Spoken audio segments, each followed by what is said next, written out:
बहुत पुराना समय की बात है। भोजराज नाम का एक राजा हुआ था। उसके राज्य में बाग बगीचे और हरियाली बहुत ज़्यादा थी। एक दिन भोजराज अपने घोड़े पर सवार होकर के और अपने बगीचे में घूम रहा था, तो उसकी दृष्टि एक कौवे के ऊपर पड़ी। भोजराज ने उस कौवे को पकड़ लिया। कौवे को पकड़ करके और भोजराज ने उस कौवे को चारों धामों के तीर्थ करवा दिए। तीर्थ कराने के बाद में कंचन यानी सोने का पिंजरा बनवा करके और उस कौवे को उस पिंजरे में कैद कर दिया। 36 प्रकार के 60 रस भोजन उस कौवे को भोजराज नित्य खिलाए। फिर विद्वान पंडित बुला करके और उसको वेद की ध्वनि सुनवाई, तो ब्राह्मण ने उसे चारों वेद उच्चार करके सुना दिए। एक दिन भोजराज ने सोचा कि अब इस कौवे ने चारों वेद सुन लिए, इसकी प्रवृत्ति में कुछ बदलाव आ गया होगा, तो उसने उस कौवे को छोड़ दिया।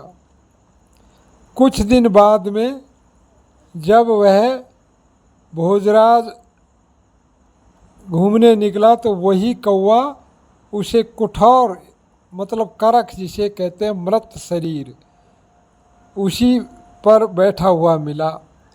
तो कवि ने कहा है कि बाग में काग लख्यो नृप भोज, कृपा कर चारों धाम घुमाए, कंचन के पिंजरा में मेल धरे और 60 रस भोजन नित्य कराए। ब्राह्मण वेग से टेर दिए और चारों वेद उचार सुनाए, एक दिना नृप छोड़ दियो तो ठौर कुठौर पे चीथत पाई।